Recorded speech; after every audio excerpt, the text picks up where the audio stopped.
1983 ఆస్ట్రేలియాలో సిడ్నీ నుండి మెల్బోర్న్ వరకు 875 కిలోమీటర్ల అత్యంత కఠినమైన పరుగు పందెం నిర్వహించారు. సుమారు 42 కిలోమీటర్లు దాటితే దాన్ని మారథాన్ అంటారు.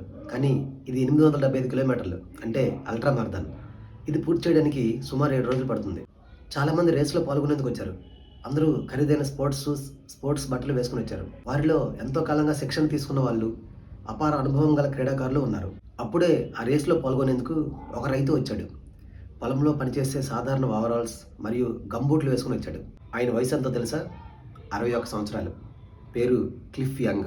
ఆయన బట్టలు, బూట్లు, వయస్సు చూసి అక్కడున్న వాళ్ళంతా నవ్వుకున్నారు. కానీ ఆయన మనసులో బలమైన నమ్మకం ఉంది, ఇది నేను సాధించి తీరుతానని. అప్పుడే మీడియా వాళ్ళు వచ్చి, మీరు ఒక సామాన్య రైతు, ఇంత పెద్ద రేసులో ఎలా పరిగెత్తగలరు? చాలామంది అనుభవం గల క్రీడాకారులు ఉన్నారు, చాలామంది యువకులు ఉన్నారు, మీ వయసు కూడా ఎక్కువ అని అడిగారు.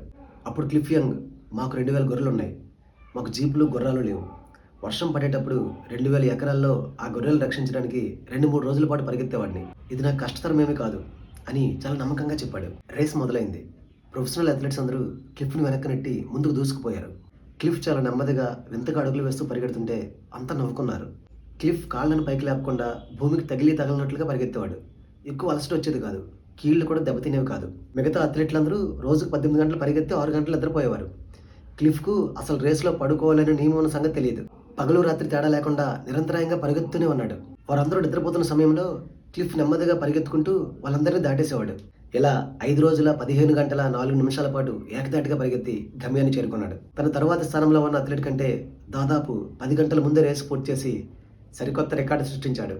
తనకు వచ్చిన $10,000 ప్రైజ్ మనీని తనతో పాటు పరిగెత్తి తరువాత స్థానాల్లో నిలిచిన 5గురికి సమానంగా పంచి తన ఔదార్యాన్ని చాటుకున్నాడు. చూసారా, అందరూ నవ్వుకున్నా తన మీద నమ్మకాన్ని కోల్పోలేదు. ఇతరులు ఎగతాళి చేసినా, తక్కువ చేసి మాట్లాడినా నిరాశపడలేదు. తన సామర్థ్యంపై పూర్తి నమ్మకం పెట్టుకున్నాడు. అందరూ ఎలా పరిగెత్తినా, ఏ వ్యూహాలు పన్నినా తన ప్రత్యేక శైలే తనకు బలమనుకున్నాడు. ఈయన రన్నింగ్ టెక్నిక్నే ఈయన పేరు మీద యంగ్ సఫల్ అంటారు. ప్రస్తుతం అల్ట్రా మారథాన్ రేసులో పాల్గొనే వాళ్ళు ఈ టెక్నిక్నే వాడుతున్నారు. లోకం నవ్వినా నిన్ను నువ్వు నమ్ముకో. ఇతరులు ఎగతాళి చేసినా నీ సామర్థ్యంపై నమ్మకం ఉంచుకో. ఎవరు అలాంటి వ్యూహాలు పన్నినా నీకున్న ప్రత్యేక శైలే నీ బలం. ఈ వీడియో మీకు నచ్చింది అనుకుంటాను. నచ్చితే లైక్ చేయండి, షేర్ చేయండి, మీ అభిప్రాయం కామెంట్ చేయండి. మరిన్ని మంచి వీడియోల కోసం నా ఛానల్ సబ్స్క్రైబ్ చేయండి.